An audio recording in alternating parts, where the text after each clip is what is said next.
or that thing that you read or play that you saw, or what was the spark that ignited your love for writing and any other creative practice that you explored? Okay. First of all, what a pleasure to be amongst you all. I am going to be listening more than speaking because I want to hear and learn from you all, but thank you so much. And that is such a great question. And the first thing that comes to mind is I am 12 years old. I'm in Ghana.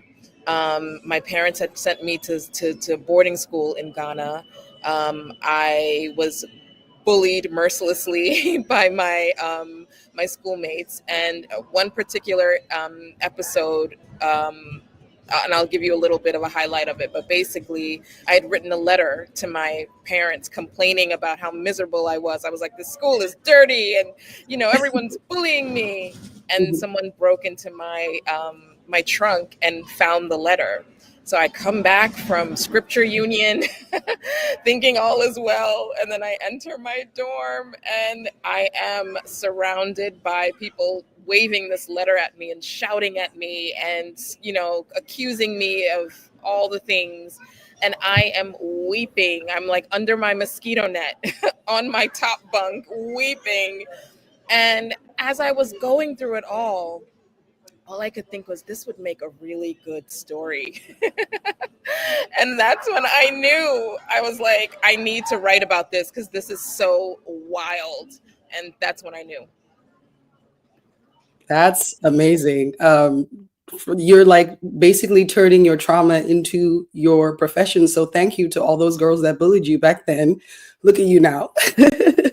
They had no clue. Nasozi, Pelumi, tell us your origin story. I'll start. So I don't necessarily, I feel like, there were so many nuggets along the way. Part of me feels like I was born into this path. My mother is very entrepreneurial and creative and artistic, and my father, who is a medical doctor, is actually also very entrepreneurial and creative. Not artistic in the or creative in the artistic sense necessarily, but I grew up with those pathways as the norm for me. That said, I was still very much kind of defaulted to perhaps like a traditional pathway in my career and in my life. And, I thought I was going to either go on and, study architecture and become a famous architect and work in a fancy architecture firm in New York City. And that was going to be my life. And or work in international development for like the UN or the World Bank. That's kind of what I envisioned my career and pathway to look like. But as I was actually going through those motions, I was being called to do something that didn't quite fit into any of those boxes, and as a result, reverted to what I had seen all around me my whole life in my own home and in my own family, which was to create my own way and define my own path. So ultimately, that's what brought me to XN Studio. Like I had a 9 to 5 in international development. I was doing the whole thing, but I was really craving for something more artistically creative and expressive in my life. Again, having studied and always been involved with the creative arts, but I had taken this very hard turn toward a technocratic policy advocacy life, which I did enjoy and it was fulfilling, but I was missing the creative. So I had to come up with something on my own. I had to develop what that looked like and define what that looked like for me. And then the writing came much later. But again, all of those were stories to tell. All of those product design collaborations and the travels for the studio and everything, like that is what became the story that I impart in the African Decor Edit. That's amazing. I like how you remained open, even though you had architecture in mind in the beginning, but Right. constantly being able to think about pivoting in the moment. Exactly. And finding the right next move, not necessarily having the whole picture ahead of you Right. to do that. So I really appreciated that response. Pelumi, for you, when did you know you needed to be on stage? I think for me, I'm someone who ran from the spotlight and ran from stage actually. So my mom and dad are creatives, grew up in a very creative household, and I've seen the behind the scenes reality of what it means to be a creative in this world. So for me, I guess I was not running, but I was just like, I also love science. I'm a nerd. Just enjoyed science. And I was just like, I really just want to pursue this. But I always was in choirs, orchestras, involved in art. I did art GCSE at school. So art was very much life for me. And pursuing science was like the new exciting thing for me. But then the origin story of the poet happened during university. A friend of mine was putting on an event called Black Girl Bloom. This was March 2018, and I was there encouraging my housemate to like exhibit her photographs. So shout out Turner if you're watching. So that was like in my final year of my undergrad / masters, and she's a talented photographer, and I was like, you need to show your work, all of that stuff. So I was just going there supporting my friends, and then there was an open mic sort of section, and then they were like, you should read your poetry, and I was like, no, please don't. But then I got up, phone in hand, and just like read off what was some poems from my blog. And that was like the start. And then people were requesting me, and it just organically unfolded. And I guess that'll be my origin story. So the girl who did that event, her name's Deborah, lovely soul. And she just wanted to also start a platform to empower. It was March, Women's History Month, so empower other Black women on campus, other artists in her way, and that's how it began. That's amazing. You see how both friends and enemies somehow pushing us towards, from Nana's story from being bullied, and Pelumi was your friends that were pushing you out. So you never know who around you is actually pushing you towards your next blessing. With that, we can move on to the next question. I know most of you are all writers, but have you considered other mediums of storytelling that, could amplify your work? And in which ways have you thought to explore this? We'll start with Nasozi. Yeah, I'll begin. So I have absolutely no background in film, but I'm a huge, fan and a self-proclaimed, perhaps aficionado, but because along the way of my book travels, because I'm a shutterbug and I photographed the majority of my book, I was also behind the scenes grabbing just, raw video footage, not with the intention of necessarily doing anything with it, except maybe putting it on Instagram stories or something like that. But over the months of the book development, and in the same way with product development, when I'm creating collections and capsules, getting that customer feedback, or even the most like innocent and curious inquiry, like, oh, have you thought about making, pot holders or something like that? That often informs, when sometimes the answer is no, but sometimes it will spark that interest in me to explore creating another product through a traditional medium. So similarly with film, so people have constantly been asking me, are you going to make a documentary? Like, this is perfect for a documentary. And so I've thought about it, and I created like a mini series from all of the videos that I had in my phone. I created a mini series on YouTube, and I think there are about 5 or 6 from different interviews and countries that I traveled to for the book. And they're about 1 minute long, and it's literally just like the sights and the sounds of the studio. There's no narration, there's no fancy editing, but it's so raw, and it really transports me, and it transports the viewers to the moment where I was capturing the book. So it's also a supplement. It supplements and really amplifies the experience of the book in the sensory sense. And so, yes, that said, film is, I think, gnawing at me. Yeah, absolutely. I think this would photograph so beautifully visually. Yeah, And if there's any folks in the audience who are producers or multimillionaires that want to find exactly. Sophi's documentary on African decor, her link is in the bio. Email her, message her, all of those things. Pelumi, Nana, any thoughts on this question? Have you thought of using different mediums to explore your art? Yes, definitely. And I guess that's why I lean towards the storyteller in my bio. I actually see all of us as creatives, but we're just storytelling through different mediums. Like even scientific writing is storytelling and through a different medium. Strategy is storytelling through a different medium. And even like the inspiration behind my pamphlet, I don't know. I like to say it's a pamphlet with a twist because what I did, so some poems have like QR codes and something I found with people who also said they hate poetry was more of a thing of understanding. So it really got me thinking, this is my science mind. Okay, what's the solution? How else can we present poetry? So it's written and then some of them have either the QR codes linking to a visual representation. So the first poem, my best friend's youngest sister, I in a way commissioned her and I was like, could you like come up with a visual for this? And she filmed it. She went and just took off with it and did a short film in response to the poem. And I sent off my reading of it.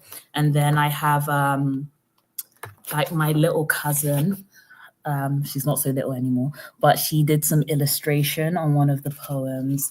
And then some other ones have audio recordings, so sort of like podcast style, me having a conversation with people who inspired the poem and like a conversation around the topic. And yeah, little bits like that. So I love exploring different ways we can storytell. And for me, what's annoying at me is doing it myself, not just for the sake of just doing it, but there's something about that process of like engaging in different mediums that really stretches you as an artist and challenges you outside of your comfort zone and gives you a deeper appreciation for other mediums as well. I will quickly just echo everything everyone said because I really strongly believe that there is this idea that as an artist you have to sort of focus on what you're best at, but I think that that can be that can be so prohibitive to your creative journey. I think it's so important to tinker and be okay with not being a master at, in a certain medium. I know I tinker, I draw, I edit films, I do all these different things, and it doesn't all have to be for public consumption, but I think that it ultimately strengthens me as a writer. And I say that to anybody who is doing anything, just try, because it's going to pull at a different part of your brain that will ultimately enable you to be stronger in whatever it is that is your sort of main discipline.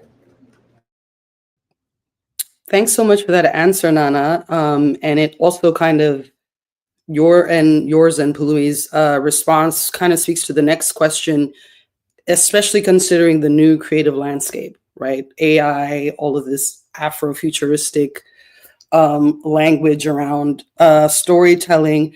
How do we move contemporary African storytelling forward while still honoring, its really storied history? Especially in the space where we're moving into technologies that, have no real language or basis of how to interact with African textiles, for example. Any thoughts on that? Pelumi, you're a scientist. I'll let you lead this one with your take. It's very interesting, this landscape with AI jumping in. Some of the sentiment I've seen, especially in the creative community, is one of fear. And I also understand that, but I also feel very excited by AI because you can tell when art is AI generated and when a human being has done it, right? The machines don't have soul.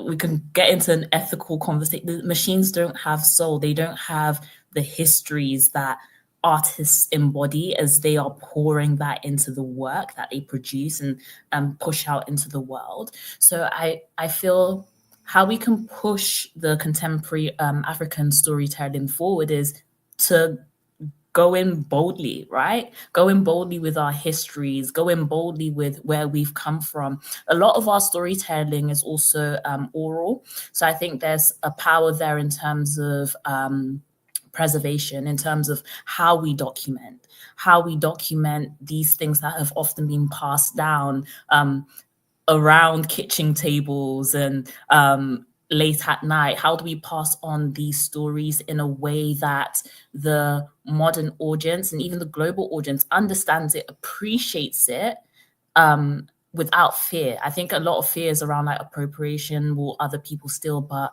when it's authentic, no one can replicate authenticity. That's my slightly optimistic viewpoint, but feel free to disagree, ladies. Any disagreements on the table? I don't necessarily disagree. I think it's I think how I feel about AI is sort of, I'm of two minds. On one side, I think of it as like the iPhone camera. Like, going back to this question, the question you asked before about, like, how we use other mediums. Like, I am not a trained photographer, so when the iPhone camera came out, it enabled me, who is not a trained photographer, to take really beautiful, polished photographs, right? And so I was still able to express myself artistically in a medium that I'm not necessarily, it's not my main discipline, but it gave me a sort of a new mode of expression at a level that I wanted it to be. And I think that with AI, for people who are not necessarily trained as writers or gifted as writers, but have great ideas, it enables them to have access to storytelling in a way that they were limited before. So I think that's amazing and that's wonderful. And I think the challenge is that when you are gifted and trained in a discipline, I think that it can be, it can actually, I don't know, in some ways, inhibit your own creativity to use these platforms, because, as Pelumi mentioned, part of the creative process is the creative process when you are a creator. And so when you are sort of shortcutting that process by kind of feeding in certain aspects, certain kind of data for the data to return back to you, you, the creator who is gifted and disciplined in this discipline, are sort of not able to fully stretch in the ways that you are gifted to do. So that is my conundrum with it, because I really love the idea of this new tool and ways to use it, but I'm still struggling with it as a creative person, because I'm like, I know what it means when I've labored over something for 2-3 years. I know what's happened, and you can't replicate that, by doing it the short way. Yeah, I think a lot of us are having quite the moral dilemma with the AI space. And what worries me about it especially is the IP aspect of it. So Nasozi, for example, with your kind of work where we're dealing with artisanal artifacts that are incredibly rare and, come from a very specific village in a very specific town. And as we write the stories about how, these artisans or these processes or this art comes to life, how do we protect it in a world where, AI and ChatGPT has, and those kinds of spaces have opened up and are able to sort of take from those inspirations and call them their own reasons. That's always blows my mind, and it worries me to no end, especially with African storytelling and African art. Yeah, I mean, this is happening so quickly and in ways where it's like I'm starting to feel like, just when I'm starting to wrap my mind around how to utilize it in a way that agrees with my moral compass and my ethical compass, like another challenge or another potential challenge will pop up. And I'll just use the example of this past week. For the first time ever, I was monitoring my website traffic, like on the back end, and you can see, it shows you where the source of your traffic, where are the links, where are people linking to get to your website, where are they linking from? And so it can be magazine articles, it can be Instagram, it can be from all over the internet. And for the first time ever, I was receiving traffic from ChatGPT to my website.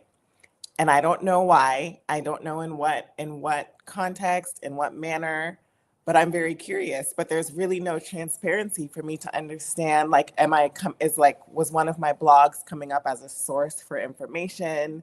Was one of my products coming up as an example for? And then and how are they then using that info? What are they doing? What are they doing with this? So that's a big question mark for me. But at the same time, last night, hanging out with some friends, and some of them are more, technological advocates.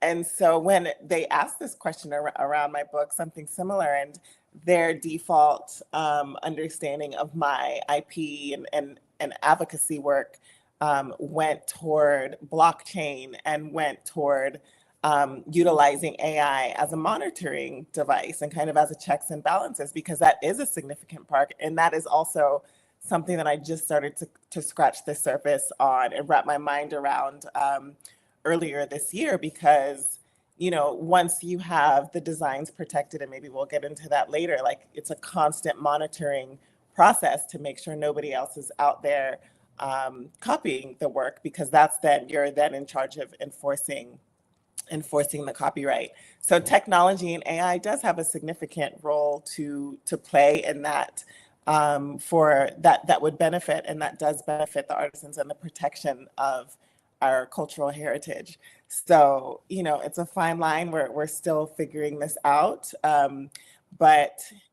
I'm trying to think about ways to integrate it. Again, what's in line with my strategy, my own morals, my own business ethics, which I set many years ago, and so I'm able to refer to those when any kind of challenge comes up, or any type of tool. How does this correspond to the groundwork that I've already established as the center and the pillars of my work and my mission? Nana, Pelumi, copyright is a little bit more structured in the publishing space, but perhaps you can educate me. Is it being impacted at all by AI, and how are you navigating that as Pelumi, your self-publishing? Nana, I'm sure you have a publishing company you work with. How is that space impacting you? Yeah, I mean, I believe HarperCollins just, or I don't know if they signed a deal, but are in some sort of agreement with a company that is enabling sort of AI. And I don't quote me, so somebody, whoever's listening, Google and find out the exact thing, but it's sort of like happening in real time. And a lot of people have questions about it. I think that it's a struggle, because it's sort of like the same argument was happening when Google Books was surfacing, writers' books. It's sort of like, if you're searching for something and the research result is in a book, like, ostensibly for the the person who's out there searching, that is information that is helpful to them having. But then there is that question of like, but this is someone's intellectual property. This was something that was labored over for many years. There needs to be a cost associated with it. I think that as a business, or as an industry, we haven't figured out how to compensate artists. And I think this is just across all industries. We don't know how to compensate artists well. And so and usually the business models behind it aren't that concerned with compensating artists well. And so I think that is, until we kind of get to that central question, we're always going to be knocking up against it. And AI, what's challenging about AI is that it learns from the creator and then spits out work that is either at the same level as the creator, or even in some cases better, because it's amalgamating all of the other good creators' work. So it's a fine line, and I think that really the question comes back to, how do we really value what an artist is doing? Because just want to quickly enter into what Nisozi was saying about just sort of textiles, because I work with textiles in my sort of other kind of capacity. I have a company called Exit 14, where we source batakari, which is a Ghanaian textile. And it is, hand woven, handmade, all of the beautiful things. It takes, years of apprenticeship to learn how to create it, etc. But it's very expensive. And so when you are working with people and artisans who are creating it, the production cost is so high that if there are knockoffs that are made and they're cheaply made, it comes down to the consumer saying, well, okay, I appreciate that this is a beautiful piece of art, but I don't have the money to really buy it. And so, yeah, I will buy this knockoff, or I will buy this machine-made version. And so the question then becomes, again, it goes back to like, what are we really valuing? Are we valuing the artist's work? Can we afford the artist's work? And what models can we put in place to truly honor and value that creativity? Thank you so much, Nana. That was a fantastic response. And she runs yet another business. Like, there's so many things happening with this group of talented people. So my next question would be, okay, hear me out. I've been thinking of ways to confuse the algorithm, right? The AI algorithm as as a creative.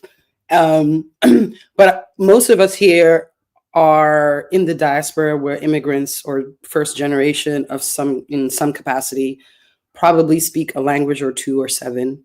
But what do we think about writing our art into the future in our own local languages, in our own local vernaculars? I know all of us have English books, which is great, but being that we are the custodians of this art and that we've been mandated with, this responsibility of being the griots of our time, and, how do we write ourselves into that AI future in our own languages as a form of self-preservation, if you will? Like, do you have any thoughts on that? Have you ever thought to write a book in your mother tongue? Is this something that's of interest to you? Let's get a little esoteric with that one. Yeah, definitely. So you mentioned I was part of the Poetry Translation Center Undertow project. So that was for Nigerian and Nigerian heritage poets and writers. And that really brought up a lot in me. So I like to call myself a receptive bilingual or receptive multilingual. I understand a lot of languages, but in terms of speaking boldly, I still sound like a toddler.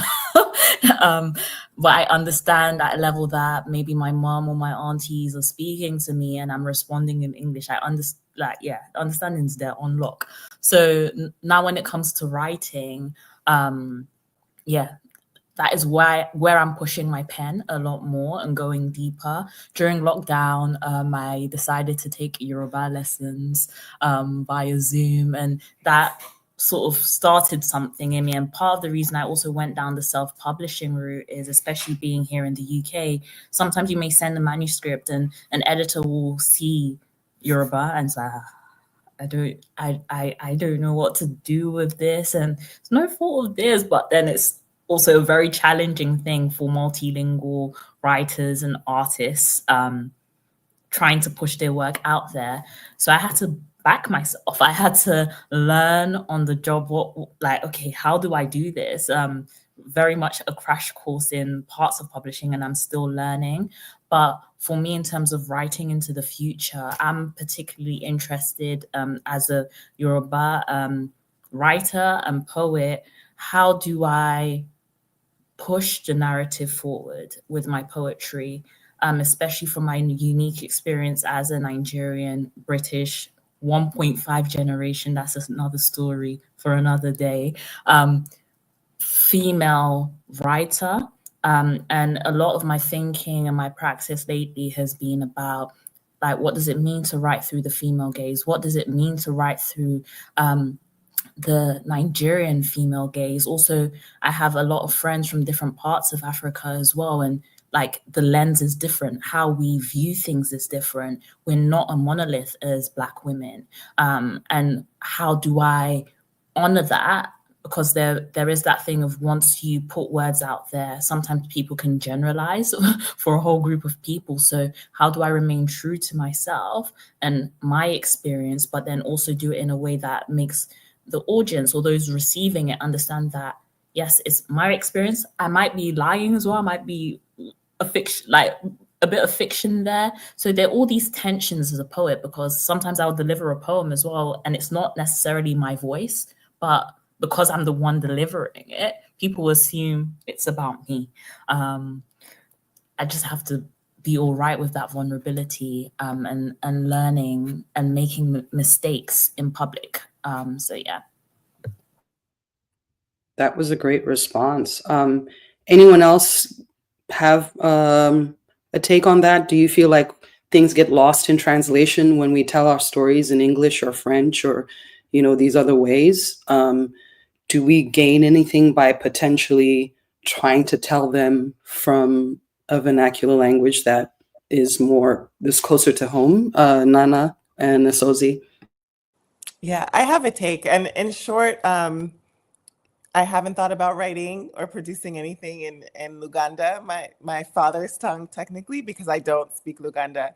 We didn't grow up speaking it at home necessarily because my mother is American. She doesn't speak it. But here and there, I would pick up things, small talk, and within our Ugandan community in the DC area where I grew up. But I think that's also at the same time what catalyzed me to explore other forms and other mediums to communicate my truth and my experience as a third culture kid, as somebody who firmly and very proudly holds on to aspects of my identity as an American and as a Ugandan, and really exploring the virtues of what it means to be that conduit and defining that for myself. So that is the photography, that is the book. And not so much that I feel like, in a sense, I mean, Luganda is a beautiful language, even the way that it's structured. There's nothing, everything is lost in translation.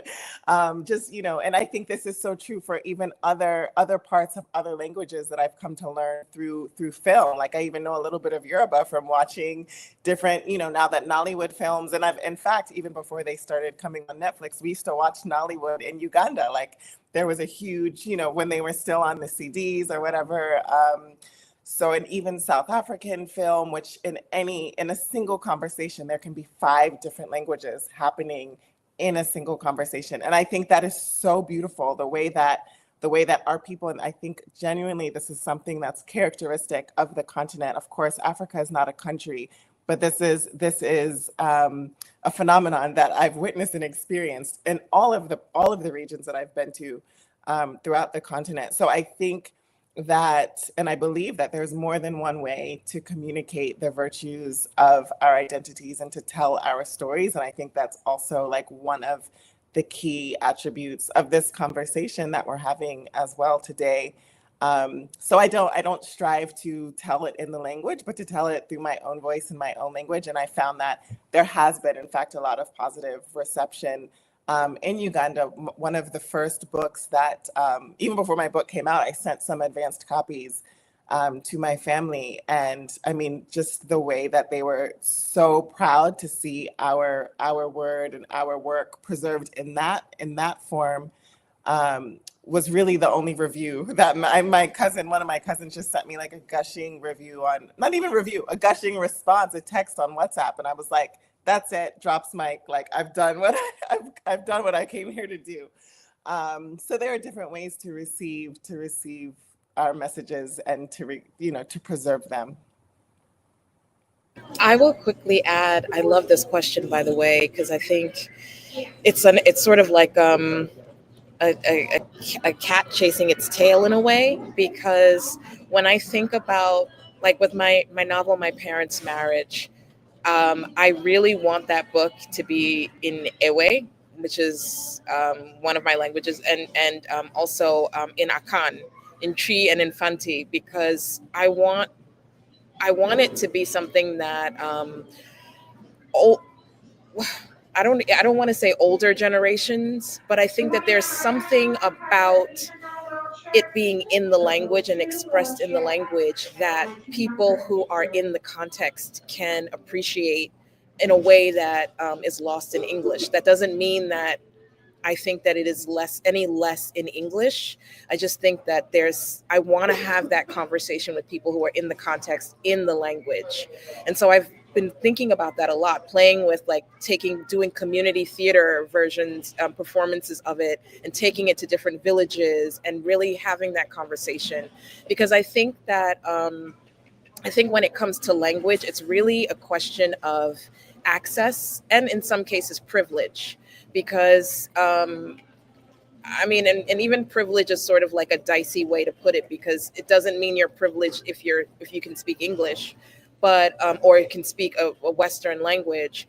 But if you there's and it's also generational. I think that in certain generations they may not access the book in a specific way. And so this question of translation doesn't even necessarily matter for them. So I think that these are all of the considerations, but I'll add one thing, is that I think that the future is dynamic translation, which is another way that maybe technology will undermine the work and the discipline of being a translator. But I think that that's the future, because ideally, you want to be able to sort of create something, and wherever you are in the world, be able to engage with it if you can access it, So I think that's the future. Yeah, I've been grappling with that question myself. I have a writer, anthropologist grandfather who wrote a book on the Shona people from Zimbabwe, all in Shona language, and it's one of my life's purposes. Or I want to translate that because I have nieces that don't speak the language, for example. So I guess for me to be able to at least have the blueprint in our native language that I then can translate into everything else felt like he left me a little part of history, you know what I mean? In a way that will be very difficult to duplicate because he's gone.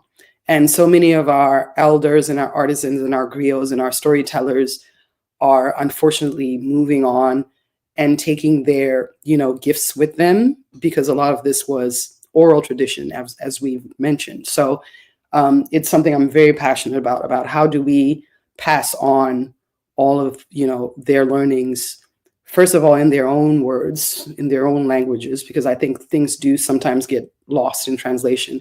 And then how do we make it as accessible as possible to everybody involved? That way we maintain relevance, as we move forward as African artists.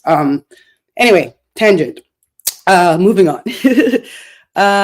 Can you tell me a little bit about some of the challenges that you guys have had as writers? Like, what is the biggest enemy of progress for women African writers in the diaspora right now? What are you guys encountering in your day-to-day professions, personally? What gives? Share. That's a weighty question. My gosh. Where do we even start? Sorry, I bring it. I really do. I told you. I know you brought it. I'll say just something quickly to get us started off. And it's for writing. It's for the total experience, I think, of being a Black woman in this world. But there's always this interesting assumption, and I feel like assumptions tell us more about a person than any other thing, the assumptions that they make or impose. But there's always this assumption that when I'm either introduced as a writer or somebody hears about it, like in a public, hangout setting, wherever it could be, the assumption is always um, that, and not that there's anything wrong with this at all, but the default assumption is that I self-publish and that this is like a little book that I just kind of made informally on the side, just a little thing. And then it's like, and then I don't feel like it's my responsibility or that I need to prove anything other to them. But when it then comes out that like, oh no, she's published with one of the biggest, publishers and the definitive, illustrative design book publisher, et cetera, and like she got an advance and she went to these countries, then the tenor changes. But I'm like, oh, but you assumed that this was a DIY project again, and again, nothing wrong. In fact, I'm considering self-publishing for the next book, but it's interesting just the assumptions that are made at the outset about how we even produce our work. Why isn't the assumption that I've been working with a publisher and that I had backing and that I had support and an agent, et cetera? So that's something that I found has come up throughout this first book of mine, this first journey that tells me a lot about some people. I would say there are many challenges, but a couple of challenges. One is financial. We are not paid as much as our white counterparts or white male counterparts. And so even in listening to the panel that preceded this, I got so frustrated hearing them talk about the finances aspect of it, because it's always like, it's like the hustling, and that hustle is part of the process. And I think that definitely adds to the flavor of the work that we create. But it would be so lovely to be in a position where we could fully dedicate ourselves to the work that we do. So that's one of the challenges, that financial disparity. Then the other challenge is the cultural disparity, the response. Sometimes you create something and people don't like the apparatus that is there to receive the work is untrained to receive work that is not in a Western, tied up in the Western bow. And so they don't understand the work that you're creating. And so they either gush about it without understanding it, or they poo-poo it without understanding it. And it's very frustrating because if we're looking at a review or we're looking at responses as ways to grow as an artist, you're not really in conversation with someone who's able to give you a response. And then they're not empowering people who do have the knowledge to be able to respond critically in a way that is productive. So those are two of the main challenges that I think impact women who are women of color in the storytelling space. Yeah. And I just want to echo what Nana said in terms of I'm very passionate about artists being paid whilst they're alive. So that is something that is definitely part of my practice. Again, the business side of things, learning that. Also creative well-being. So the scientist part of me is I'm my PhD is in neuroscience, and I'm very, very, very passionate about well-being. Things like creative burnout, things like how do you create in a sustainable way that you keep going, in a way that also is fulfilling to you as well as to your community. There's also an element of that in terms of competition in the space. Sometimes we think we're competing against the next person, but your missions are different. So also making sure we know how to articulate that. to the people that matter. Sorry, something in the background. To the people that matter. And a personal tension for me, I think I mentioned this when we had our check-in, or like we met as panelists. I face a bit of like ageism. So for me, it's like sometimes people don't believe I've achieved what I've achieved because of my age. And there's an element of like, I don't want to be performing and trying to prove myself because I want the work to speak, but then also I want to be taken seriously.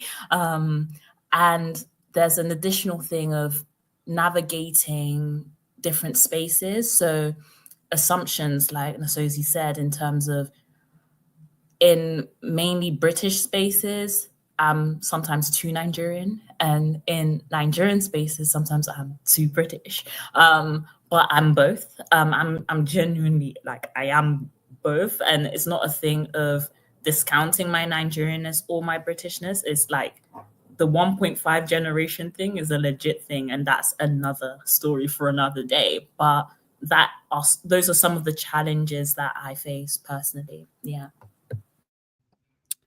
Thank you so much. We have maybe 7 minutes left, and I have a few questions from the audience.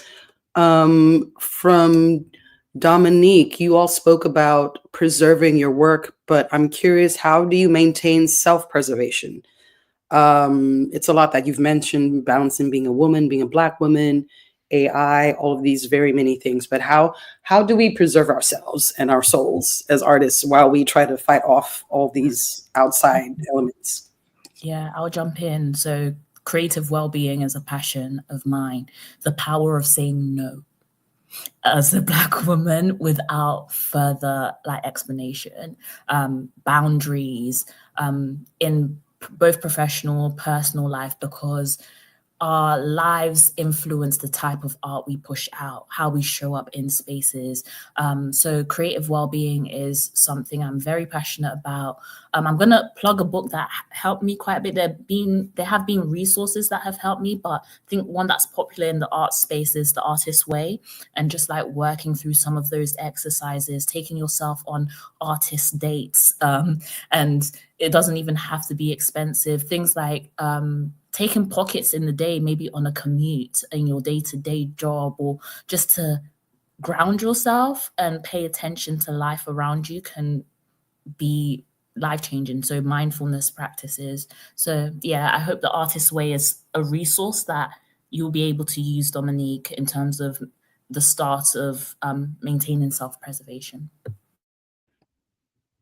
I'll quickly add, just be true to yourself, because I think that when you're inauthentic, it is really difficult to keep up the lie, and it's stressful, and it's energy taxing.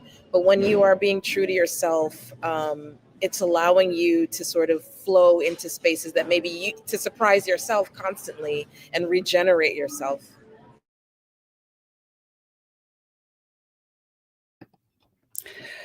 Yeah, you can't pour from an empty cup, people. So I definitely reiterate all of your responses on that. Let me look in for another question.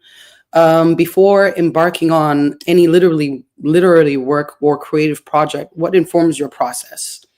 Are you going based off of absence or necessity, function, emotion, something happening in the environment at the time? How do you all approach each of your individual disciplines? I'll start by saying essentially what brought me to kind of the impetus for me to write this book was an absence of our story and artisan stories being told in a robust and comprehensive and delicate manner. I wasn't finding that, and I was seeking that. And I hear this from so many creatives and artisans and writers, like we create the thing that we wish existed. And so that's not always the place that I start out, but in this instance, for the book in particular, it was. And I realized Oh, it doesn't exist because I'm the one who has to tell this story. I'm the one I'm the one who can bring it forth. And you know, it has been my life's work. So in this case, it was very clearly me looking around and wanting, and also knowing that again, my customers, my clients were also seeking that story. They were the ones who, you know, they would see my highly, you know, high level of production, like catalogs that I would put together from my collections, and which I would always narrate and put, you know, try to put as much information in a caption as I could, for example. And they would look at it because I used to actually print out physical copies, and they would say, if this were a book, I would buy it.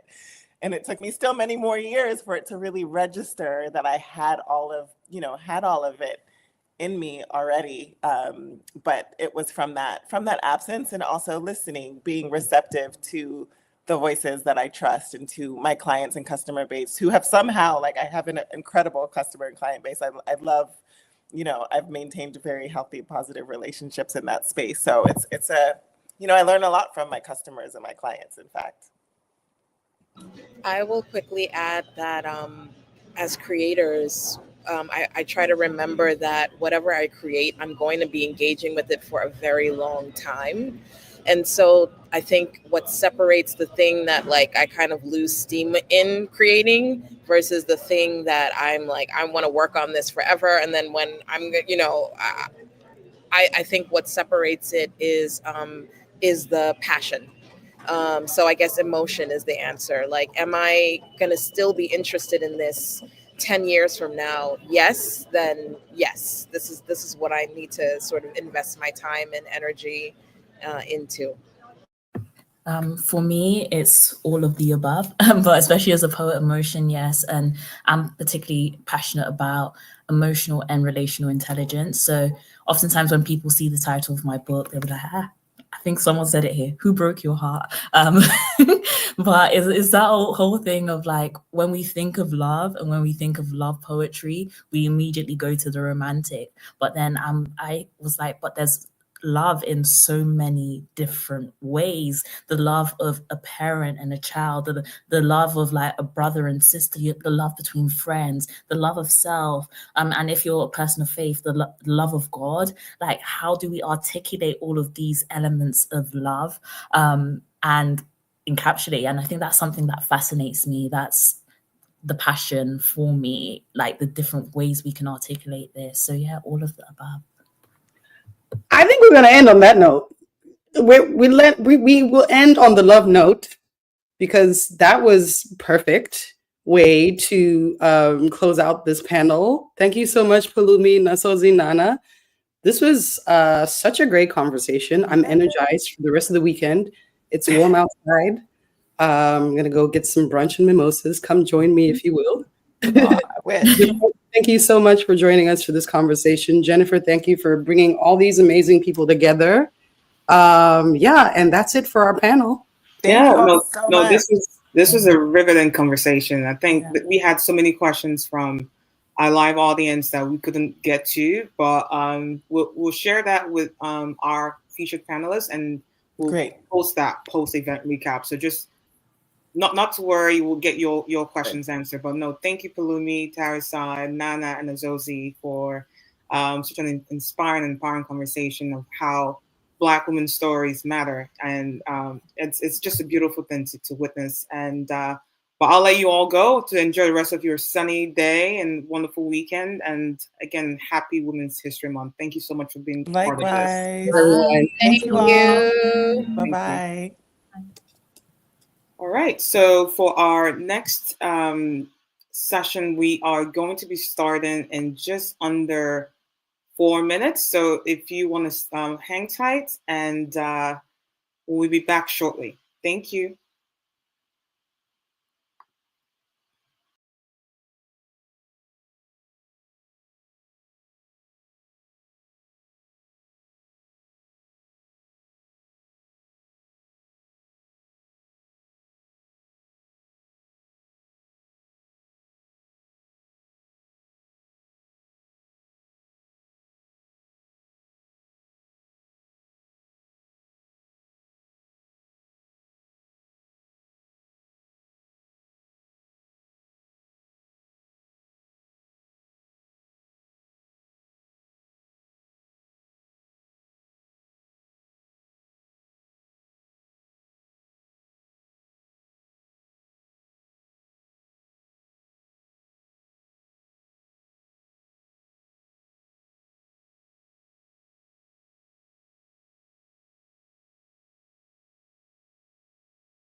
Hi, everyone. Thanks again for joining in for the Beaumont Summit 2025. This year's theme is celebrating Black women that are shaping culture. And we are finally in our last session or last panel of the day, and that's Savor, Style, and Sound. And joining me today are three amazing multidisciplinary artists, creative entrepreneurs. Like they have multiple strokes to their titles that we could only fit, or only had space to fit in one or two titles. So I would bring on my featured panelists on stage now so we can get the conversation started. Joining me is Dominique Tolbert, Gail Scott, and Zenaida Watson. Thank you all for making time to be a part of this year's summit. Welcome. Thanks, Jennifer. Thanks for having us. Of course. So we're gonna start off. Yes, yes. Was that Zenaida? Hi, Z. Hi. Hey. Okay. Hi, everybody. Okay, great. I'm going to start off with intros. Dominique Tolbert is a multidisciplinary food and beverage creator and strategist. She's a first generation American with family hailing from Liberia, West Africa. She grew up in Maryland, navigating her way through multiple cultural identities while using African diaspora cuisine to stay connected to home and to connect with others. Professionally, Dominique is a skilled global food and beverage professional with experience in procurement, culinary arts, restaurant operations, and new venture initiation. She has worked in both domestic and international markets, with her work being featured in the New York Times, Essence Magazine, and Target's Accelerators. I'm not butchering that word. Her experience has allowed her to explore various facets of the global food and beverage industry, working in management capacities with MGM Resorts International in Las Vegas, culinary food and beverage capacities with Four Seasons Hotels and Resorts in Shanghai and Baltimore, and through to entrepreneurial ventures at Michon Spices and Tolbert Hospitality, which is spelled TLBRT Hospitality, and in her current role as a senior procurement manager in the CPG industry. Some of her favorite projects have allowed her to research and consult with the Cuban, Rwandan, and South African entrepreneurs, focusing on food and agriculture in their respective geographies. Welcome, Dominique. And moving on, I will introduce Zenaida Watson. Zenaida is a celebrity tailor. Oh, give me one second. Give me one second. Let me bump up and introduce Gail. Gail Scott is an NYC-based DJ, singer-songwriter, and music producer known for her eclectic mixes and dynamic performances. With over 8 years in the industry, she has collaborated with prestigious brands and held residences at the top venues like Zero Bond, MoMA, and the New York edition. Beyond DJing, Gail has modeled at New York Fashion Week and worked with a Grammy-winning producer on an unreleased EP. She is launching a DJ agency to empower women of color and co-founded Dusk Audio with DJ Leah Rose, a force in music, fashion, and culture. Gail continues to push boundaries and shape the industry's future. Welcome, Gail. Thank you Yes, for I having feel like I'm running through this bio very quickly. So I have Zenaida's, and just give me one second. We're going to pull up Zenaida's bio. So sorry about that. We've been very busy running the summit, and Zenaida's bio slipped through. Sorry about that. So Zenaida is. Give me a second. Zenaida is a fashion designer, celebrity tailor, event producer of Vibes After Dark, and she's the creative director for By Haze. She has over 10 years of experience in the creative industry, and some of our most notable clients include Vogue Magazine, Essence Magazine, Nike, Michael Kors, Beyonce, Givenchy, MAC Cosmetics, Ariana Grande, Bella Hadid, Torrid, Stuart Weitzman, and many more. Since 2015, her New York-based events company, Vibes After Dark, has produced over 20 experiences for the community and industry. It's a place to be who you are, not what you do. Vibes creates unique electric experiences in the most exciting places across the city, including their most recent partnership with New York Museum. Welcome everyone to Savor, Style, and Sound panel at the summit this year.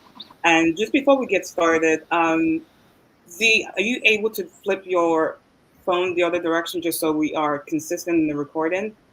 Thank you so much. All right. Okay.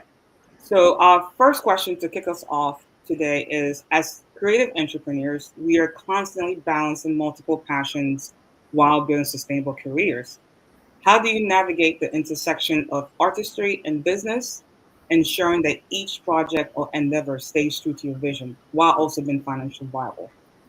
That is a loaded question, but I think this question has come up a few times in other panels as far as how we can balance in multiple careers and at the same time, like honing in on our artistry, what makes us artists and business people, business-minded people, but equally knowing how to make those projects financially viable. So I will pass it over to Dominique to kick us off. Sure. Hi, everyone. My screen looks like it's a little frozen, so let me know if you cannot hear me clearly. I'm good. Yeah, I can hear you just fine. It's just dragging a little bit, but I can see you just fine. Thank you. Okay. I think for me, being in so many different spaces, corporate America, culinary arts, events, hospitality, the essence of all of that is food and beverage and connecting people together around food, while also maintaining my cultural identity being Liberian American. And so if it does not have that at the foundation of it, then it's probably something I'm not going to do. And so keeping that in mind as my why is what allows me to navigate those different spaces. And I think also in terms of being financially viable, I think about why I'm doing something, right? Is an event I'm putting together for marketing purposes and to try a new concept.